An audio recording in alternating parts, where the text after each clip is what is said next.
Imagine going for a routine checkup and discovering metal in your body from a surgery you never had. The fluorescent lights of the clinic hummed with a low-frequency buzz that Elias Thorne felt in the back of his teeth. He sat on the crinkly butcher paper of the exam table, legs dangling, feeling the cold air of the air conditioning against his bare shoulders. It was a routine physical, the kind required by his new firm for their premium health insurance package. Height, weight, blood pressure, the occasional cough. Dr. Eris, a woman with silver-rimmed spectacles and a touch so clinical it felt like ice, hummed to herself as she reviewed the chest x-rays taken moments before. "Everything looks fine, Elias," she said, her voice flat. "Lungs are clear, heart size is normal. Though, I see the orthopedic surgeon did a marvelous job with the humeral plate." Elias blinked, squinting at the black and white image of his own ribcage and shoulders on the monitor. I'm sorry. The what? Dr. Eris pointed a ballpoint pen at his left arm, near the shoulder. The titanium reinforcement plate. For the compound fracture. It's a sophisticated piece of hardware. Internal fixation looks like it was done within the last 4 or 5 years. Very clean work. Elias felt a cold drop of sweat slide down his spine. He looked at his left arm. The skin was smooth, tanned, and entirely devoid of the jagged, 6-inch scar that should have accompanied such a surgery. "I've never broken a bone in my life, Doc," Elias said, his voice coming out thinner than he intended. "And I definitely haven't had a titanium plate bolted to my humerus." Dr. Eris paused, her pen hovering over the screen. She looked at Elias, then back at the x-ray, then at the name on the file. "Elias Thorne? Born May 12th, 1992. That's me." She frowned, stepping closer to the monitor. "Well, the x-ray doesn't lie, Mr. Thorne. This is a surgical-grade implant. If you didn't have the surgery, then I'm looking at a different man's ghost in your body." She laughed, a short, dry sound, but Elias didn't join her. He reached up and pressed his fingers into his left shoulder. He pushed hard, searching for the telltale edge of metal beneath the muscle.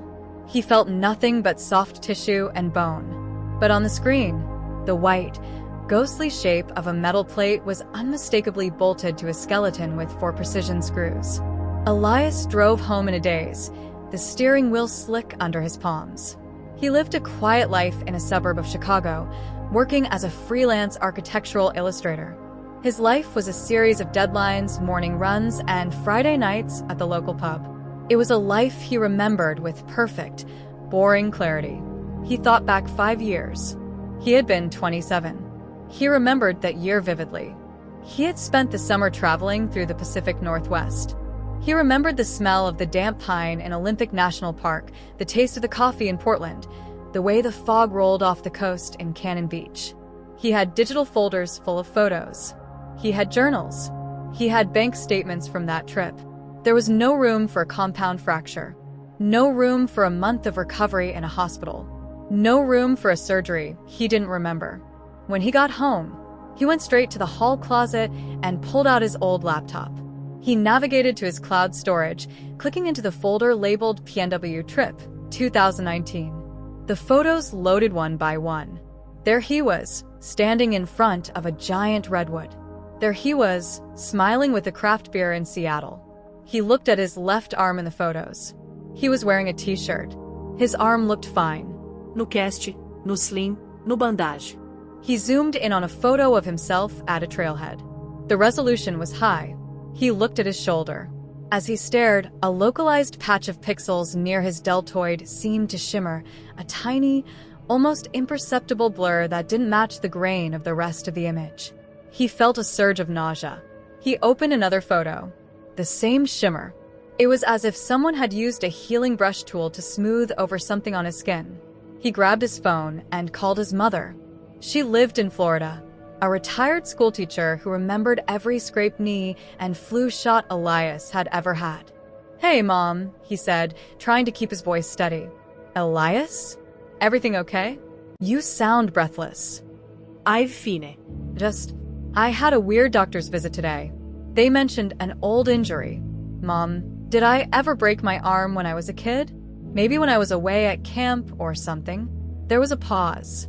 A beat of silence that lasted just a second too long. The kind of silence that usually precedes a lie. "No, honey," she said, her voice sounding overly bright. "You were always so careful.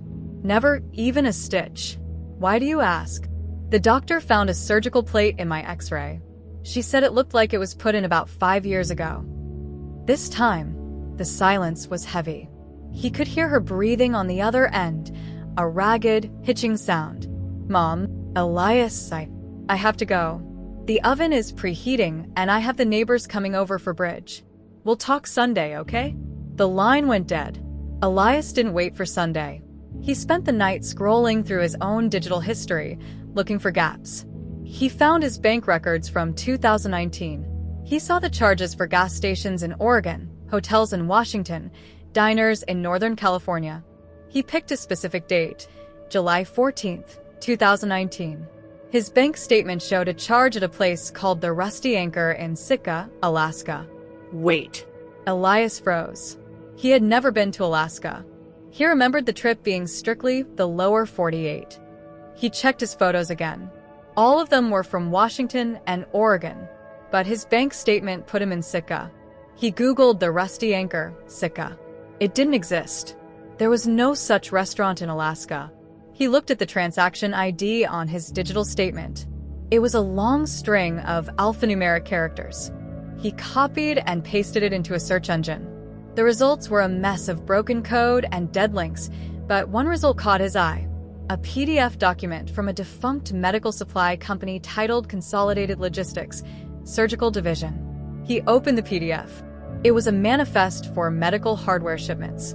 He hit Ctrl+F and typed in the transaction ID from his bank statement. A match. The ID wasn't for a meal at a restaurant. It was a serial number for a humeral fixation system, titanium alloy, model 7G. The merchant on his bank statement had been masked. His own money, thousands of dollars, had been used to pay for the hardware currently bolted to his bone, all while his brain insisted he was eating clam chowder in Seattle.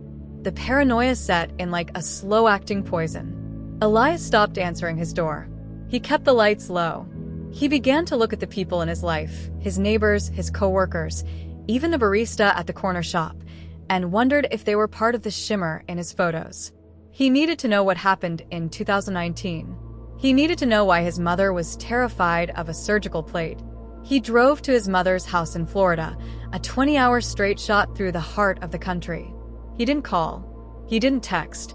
He arrived at 3 a.m., his eyes bloodshot and his hands shaking from caffeine. He let himself in with his spare key. The house smelled like lavender and old paper. He found his mother in the kitchen, sitting at the table in the dark. She wasn't sleeping. She was just sitting there, staring at a stack of old photo albums. "I knew you'd come," she whispered, not looking up. "What happened to me, Mom?" Elias asked, leaning against the doorframe. "Why is there metal in my arm? Why don't I remember the surgery?" She opened an album to the middle. There were no photos in the plastic sleeves, just a single, yellowed newspaper clipping from a small-town paper in Virginia. Local youth missing after hiking accident. The date was June 12th, 2019. The photo was of Elias. "You didn't go to the Pacific Northwest," she said, her voice cracking. "You went to the Blue Ridge Mountains. You fell. It was a 100-foot drop into a ravine. When the search party found you, your arm was shattered. But that wasn't the problem. The problem was your head." Elias stepped closer, his heart hammering against his ribs. "What do you mean?" "You had a traumatic brain injury. You were in a coma for 3 weeks. When you woke up, you didn't know who I was. You didn't know your own name. You were empty. The doctors said the damage was extensive. They said you might never come back." Elias shook his head. "But I remember the trip. I remember every detail. I remember the smell of the pines." "Those are the implants, Elias," she sobbed, finally looking at him. Her eyes were wide with a terror he had never seen before. "A company, they approached me at the hospital. They called it cognitive restructuring. They said they could use a new technology to bridge the damaged neural pathways. They said they could give you a life back, but they had to replace the dead time with something else. They had to build a narrative that your brain would accept, so it wouldn't reject the graft. Elias felt the room tilt. A narrative? You mean my memories of the last 5 years are software? Not all of them, she said, reaching for his hand. He pulled away. Just the gap. The 6 months of recovery. They gave you the Seattle memories to fill the hole. They edited your photos. They manipulated your bank records. They even had people, contractors, who would check in on you, posing as friends or co-workers, to reinforce the story. The plate, Elias said, touching his shoulder. Why didn't they hide the plate? It was supposed to be a ghost surgery. Something that wouldn't show up on standard insurance scans. But technology moves fast, Elias. The new scanners at your clinic, they see things they aren't supposed to see. Elias looked down at his arm. He felt like a stranger in his own skin. Every memory he held dear. The sunset at Cannon Beach. The first time he felt free on that trip. It was all a digital lie. A patch of code designed to keep his brain from short-circuiting. Who are they? Elias asked, his voice a low growl. They call themselves Lumen Systems, she said. And Elias, they told me that if you ever found out, if the narrative ever broke, the graft would fail. What does that mean? As if in answer, a sharp, searing pain spiked behind Elias's eyes. A flash of white light blinded him, and for a second, the kitchen disappeared. He wasn't in Florida. He was in a white room. He was lying on a table. A man in a mask was leaning over him, holding a tablet. Subject 714 is experiencing a narrative rupture. A voice said, "Initiate reset protocol." Elias screamed, clutching his head. The vision snapped back to his mother's kitchen. She was screaming too, reaching for him. Elias, stay with me. Focus on the pines.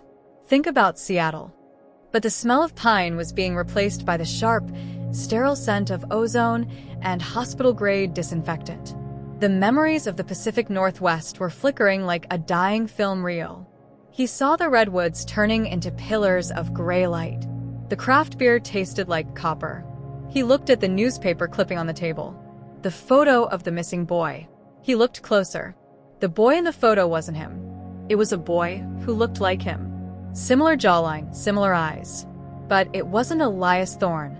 He turned to his mother, his vision blurring. "Mom, who am I?" She didn't answer. She was looking past him at the front door. Elias turned. Standing in the doorway were 2 men in dark suits. They weren't holding guns. They were holding tablets. "Mr. Thorne," the man on the left said, his voice as smooth as silk. "There seems to be a glitch in your billing department. We're here to update your software." Elias backed away, his hand hitting the kitchen counter. He felt the cold, hard edge of a steak knife. "Stay back," he hissed. "Elias, please," his mother whispered, but her voice sounded different now. It sounded recorded. "Just let them help you. It's better this way. The truth is too heavy for you to carry." Elias looked at her. Her face began to shimmer. The wrinkles around her eyes blurred. The gray in her hair shifted to brown, then back again. She was part of the shimmer. She was a contractor. A reinforcement. He wasn't a man who had been in an accident.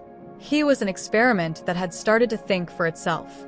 He gripped the knife, but his left arm, the arm with a titanium plate, suddenly went numb. It dropped to his side, useless. The hardware had a kill switch. "The humeral plate is a dual-purpose device, Elias," the man in the suit said, stepping into the kitchen. "It's a stabilizer, yes. But it's also an antenna. You've been broadcasting your location and your neural state for 5 years. We knew the moment you saw that X-ray." The man tapped a command on his tablet. Elias's legs gave out. He collapsed onto the linoleum floor, his heart rate slowing to a crawl. The world began to fade to black around the edges. The last thing he saw was the mother figure kneeling beside him. She leaned down and whispered into his ear, her voice now completely devoid of emotion. "Don't worry, Elias. Next time, we'll send you to the Grand Canyon. You'll love the hiking there. And this time, we'll make sure there are no X-rays." The hum of the fluorescent lights grew louder, drowning out his pulse until there was nothing left but the buzz, the white light, and the slow, methodical process of deleting a man. 1 year later, Julian Vane sat in the dentist's chair, his heart racing. He was a successful graphic designer from Boston, back from a wonderful 6-month sabbatical in Arizona. He had the photos to prove it, hundreds of shots of the red rocks and the desert sun. "Okay, Julian," the dentist said, sliding a digital X-ray onto the monitor. "Let's see how those wisdom teeth are looking." The image popped up. Julian stared. His teeth looked fine. But there, bolted to his jawbone, was a tiny, precision-engineered titanium plate with 4 microscrews. "What's that?" Julian asked, his voice trembling. The dentist looked at the screen and frowned. "That? Oh, that's strange. It looks like a reinforcement for a fracture. Did you have jaw surgery recently?" Julian felt a cold shiver down his spine. "No," he whispered. "I've never even had a cavity." But as he stared at the metal in the bone, a faint smell of pine needles filled his nose, and for a split second, he remembered a man named Elias screaming in a kitchen he had never been to. Then, the shimmer passed. "Must be a mistake," Julian said, smiling at the dentist. "Probably just a ghost in the machine."